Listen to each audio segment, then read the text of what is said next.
got everything here, including the cat. Whoa. Hello everyone, my name is Allison. I am a knitter based in Nebraska. This is Jack, he was sitting on my lap.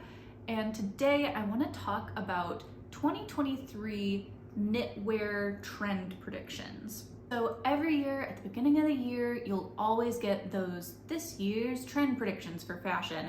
And I've always found it really interesting, and there are a couple of resources that I've used when compiling what I think is going to translate into the knitting world. So the first one is a trend forecaster named Mandy Lee.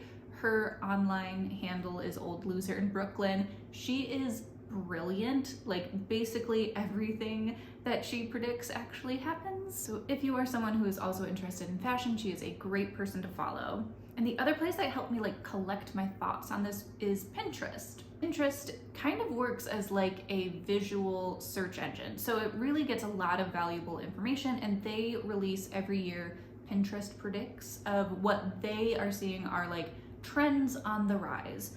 So from these two sources, I have kind of compiled what I think is going to translate into the knitting world this year. So I have kind of broken this down into three big categories that I'd like to talk about. The first is like super feminine romantic styles. The next is 90s and early 2000s nostalgia. And then the last is kind of a catch-all category for accessories. There are also like a bunch of subcategories in each, but I found a bunch of patterns that already exist that I think give off the vibe of what I think we're gonna see a lot more of this year. I did find some free patterns. Most of them are paid patterns, but I did my best to find size inclusive patterns. So let's jump right in with super feminine romantic styles. We saw a lot of this last year with when cottagecore was like a thing. That was really starting to bring in like super romantic, soft, flowy kind of fabrics, as well as when ballet inspired styles were trending. So you would see like those cross front tie sweaters, stuff like that. I think what's going to be different about like the super feminine styles this year is that it's going to be bigger and more, right? So like the ruffles are going to be rufflier. We're going to have like sheer fabric and lots of it. That's kind of what I think we're going to see. So the first category under like the super feminine vibe is lace. We're gonna get a lot of pullovers with like a center lace panel, kind of like Gibson girl blouses. If you Google that, it just is like super feminine, very vintage. It goes very much into like that cottage core vibe. So the first pattern that I have for this is Minuet by Tricot Design MLC. The pattern has a really beautiful scalloped like square neckline, a front lace panel, and big balloon sleeves. It looks like it comes in 9 different sizes and is available in French as well as English. And I think that this blouse is just so beautiful. I feel like if you were to knit this with a mohair, which it calls for, it would just be like so soft, so fuzzy. The next pattern that I picked out in the lace category is kind of like in between a more modern sweater and that like very old school vibe, which is the Lola pullover by Knit Toronto. Now this pattern isn't quite size inclusive. I think the largest size goes up to a 57-inch bust, but it really gives off that beautiful all over lace, and the cut of the actual sweater is quite modern. So it really blends together like the super romantic, very lacy and pretty feminine style with an easier to wear silhouette. So it's something that you could probably get a little bit more wear out of. The next subsection is ruffles. So we saw tons of ruffles last year, like so many ruffle sweater patterns, but I think we're gonna see even bigger ruffles, even more ruffles, and maybe even like ruffles in unexpected places this year. And I'm so excited. I love a good ruffle. My first pattern is a free pattern that I designed last year. These are called the soft ruffle socks. You can find a link to everything down below. This is a free pattern. It's mostly just instructions on how to create this ruffle. And I think it's really easy and super cute. It's a great way to add a little bit of fun to a cuff. You could do it on any cuff or anywhere really. The instructions just show you how to knit the ruffle separately and then how to attach it to your work in what I think is the easiest way. Next pattern is the Curtsy Collar by Park Williams, and you will hear that name a lot in this video. I think Park does a really good job of making really trend, fashion-forward pieces, and her Curtsy Collar, I think, is a really great mixture of those big, like, bib collars that we were seeing last year with a ruffle. This is just a detachable collar that you can add to any outfit. It's knit in either mohair or just a lace weight yarn, and it has a little I-cord tassel, which I think is really cute. It makes it look less like those detachable collars that were kind of trending at the beginning of last year. Just looking at it, it only takes 175 to 270 yards of yarn, which is not very much. So it's definitely like a stash buster project if you would like to use it for that. Next pattern has been on my to knit list since before it came out. It is the Chantilly cardigan by Laura Penrose. I think that this is such a cute cardigan. It has, again, kind of like that big bib collar, but it's completely attached, and the collar has a ruffle on it. So this is like a V-neck cardigan, big collar, and it has balloon sleeves, a little bit of a slouchy oversized fit. Laura Penrose actually has a lot of different ruffle patterns that she created last year, so she's a great place to look for size-inclusive patterns as well as ruffles if that is what you are into. This pattern comes with 10 different sizes, and it's knit up in an Aran weight yarn, so it should knit up pretty quickly, which means I should probably move it a little higher on my to knit list, especially with spring coming up. And the last in the ruffle section is the Flutter Butt shirt by Feminime Designs. This, again, Jessie Maid is a really talented designer and has a lot of like trend forward pieces. This is a sweater t-shirt basically that she had come out with last summer, and so it's very summery. It's basically just a pretty simple t-shirt with a ruffly cap sleeve as well as almost like a peplum. There's also a pair of matching shorts if you are a like coordinated set person, and I think it's a really great option for your spring and summer, very much like hot weather knits. So the next couple of patterns I am putting into the, whoa, where are you going, buddy? Oh no. I swear these videos take me twice as long to film just because of Jack. He just like comes on and off my lap throughout. And I cut a lot of it out because that would just take far too long. So apologies for the on again, off again nature of Jack. Regardless of my cat, my next category is for like sheer and airy tops. I mean like straight up see-through on purpose in a very cute way. The first pattern that I have in this category I think is really clever. It's the Earth and Air pullover by James N. Watts, and this is an all-over brioche sweater. It uses two different yarns for the brioche, like a two-color brioche, except for one is a worsted weight yarn and the other is a silk mohair. So you basically get like a ribbed halfway see-through fabric, which I think is really clever, and it makes, of course, the shirt very light and breathable, so you can wear it in like the spring and the summer. I don't know if I would want to wear mohair in the summer anyway, but even with like a non-fuzzy lace weight yarn, I think that this is just such a cool pattern. Park Williams had quite a few different completely like sheer or meshy tops in 2022. My favorite one was the Ghost Whisperer shirt, which again is knit in lace weight yarn at quite a big gauge to make it basically see-through. And it has like really big puffed sleeves and a cropped like construction. I also saw somebody on Instagram like transform it into a full-length dress that was gorgeous. Obviously, any of these could be worn, you know, as is, completely sheer where your bra or whatever shows underneath, or you can wear it on top of a shirt, you can wear it on top of a tank top, you can even wear it like underneath a vest to have like that poofy sleeve going on. There's a lot of different ways to wear a sheer top that I feel like we shouldn't be scared of. The next big category is 90s and early 2000s nostalgia. So if you have seen any drama show or movie that involves teenagers in any capacity, you will have seen that like the early 2000s clothing, like things that I would have worn in like elementary school, are trendy again with the youths. So we are seeing some of that in knitwear.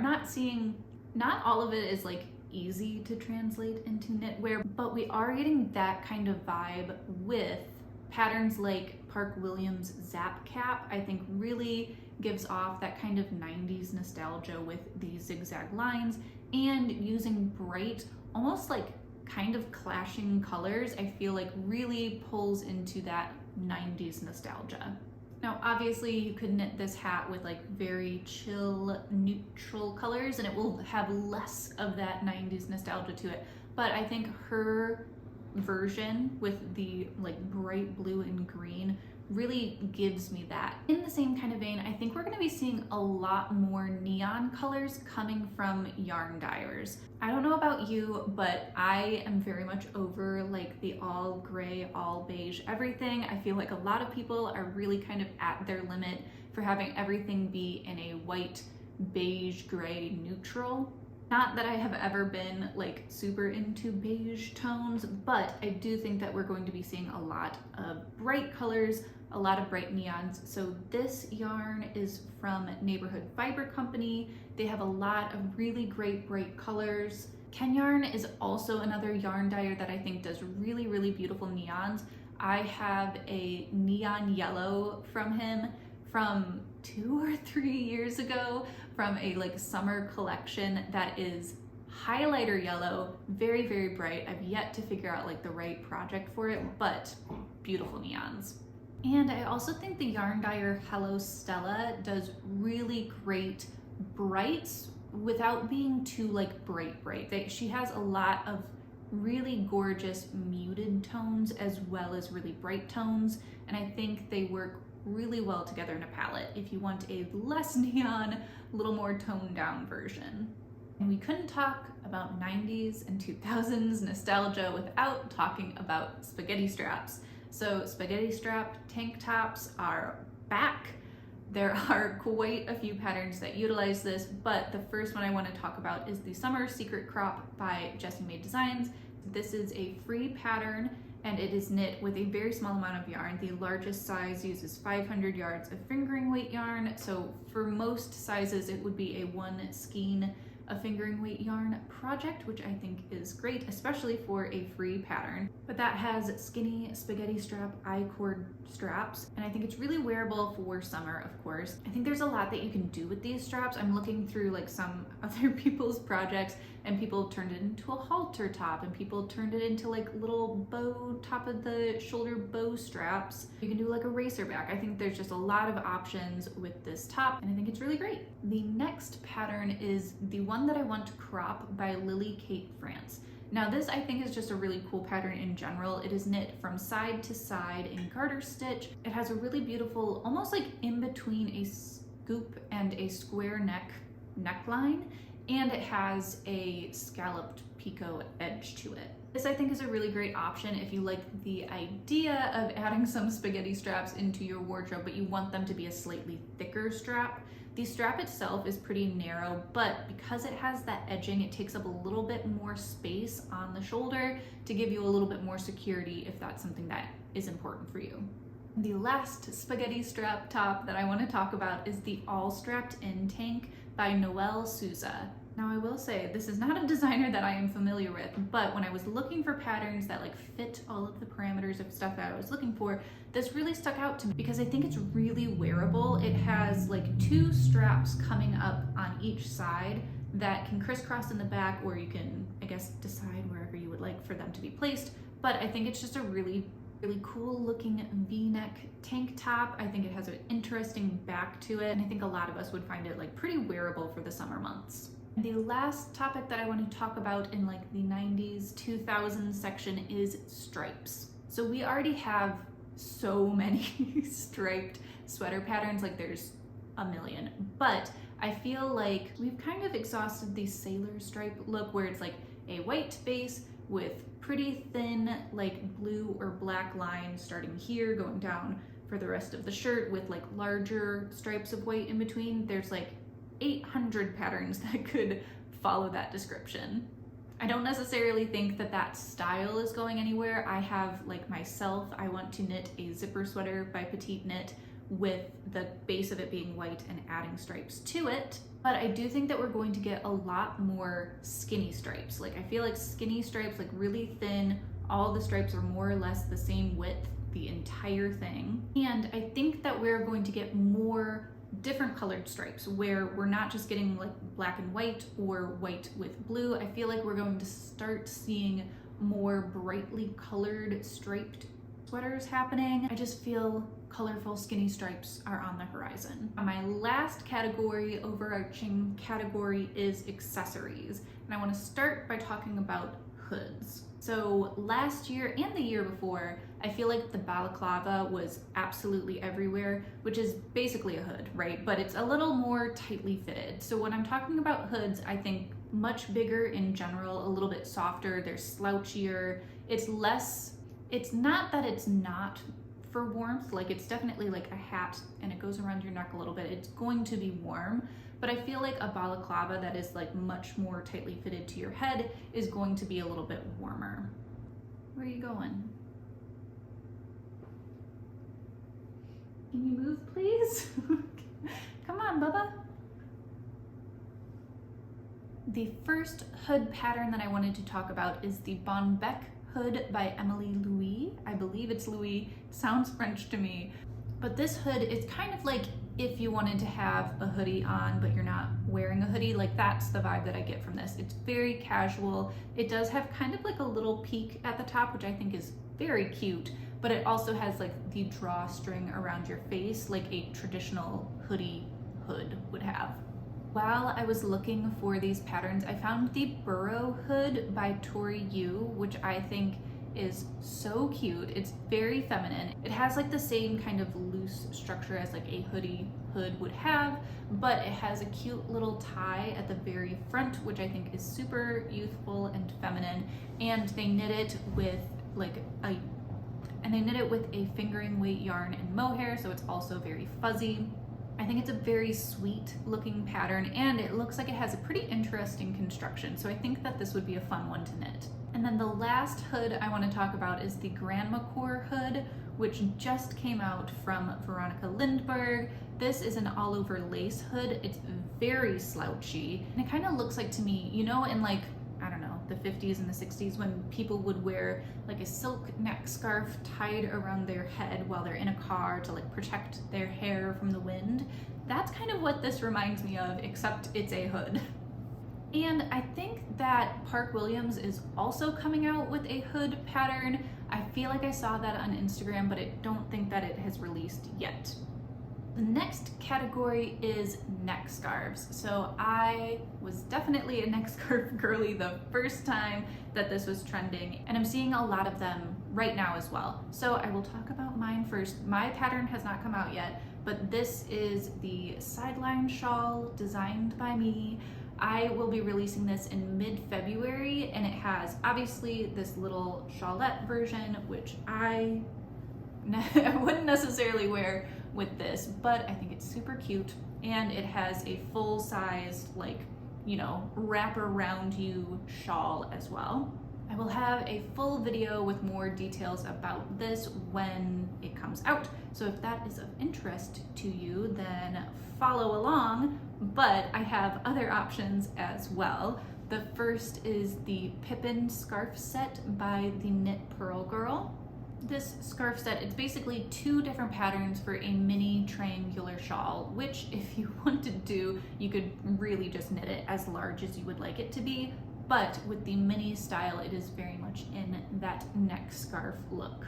And I have to be honest, before I knit this, I was kind of like, would you actually wear that? Like, would you like that? But it's actually really nice. It has been so cold lately, and having just like a tiny thing at your neck to keep your neck warm if you're not wearing like a turtleneck or a cowl neck or something that has that extra warmth built in, I think it is actually really handy, and it uses such a small amount of yarn that you can either use up scraps or you can, like, you know, spend a little bit of extra money and get like a really nice cashmere yarn or something, because you're not going to have to buy 15 balls of it to make a big sweater. You're just buying one, maybe two for a little shawl. I feel like we have seen a bunch of these from a million different designers, but I also noticed on Instagram that Sari Norland is coming out with a scarf set as well, with a mini version as well as a full-sized version in a lace, is it lace or cables? And it's in a really interesting stitch pattern. It looks like it's an all over dip stitch, which I think would be like really cushy and soft. So that's something to look forward to as well. Last thing to talk about for accessories are bags. And I feel like we had a lot of like clutches and small purses and little like almost like change purses in the last year. And I feel like we're just gonna be getting bigger and bigger throughout 2023. I took a look for a couple of tote bags that I feel like fit what I'm thinking of, and the first one is the Summer Fling bag by Espace Tricot. This is a free pattern for a kind of like slouchy one shoulder bag. Pardon, cat. Oh. This is a pretty slouchy like one shoulder bag that I feel like reminds me a lot of actually a bag that I used as a backpack in like middle school. The last pattern that falls into this category is Midano Beach Bag, which is by Heidi Kiermaier. This is another free pattern, and honestly one that I would probably knit for myself. It has a cute like tie strap shoulder. It's pretty similar in design actually to the Espace Tricot one, but this one incorporates those stripes, skinny stripes, and it's like a big slouchy bag. I feel like we're also going to get like almost like novelty bags, like things that are shaped like other things. So like a clutch, but it's like half an orange slice or something like that. I feel like we will get some more like novelty kind of bags this year as well. Those are all of the patterns that I wanted to talk about today. I hope you enjoyed it. I could truly talk about like fashion and trends all day long. I find it really interesting. So if you do too, let's hang out in the comments and we can chat about it. But until then, I will see you next time. Thank you for watching.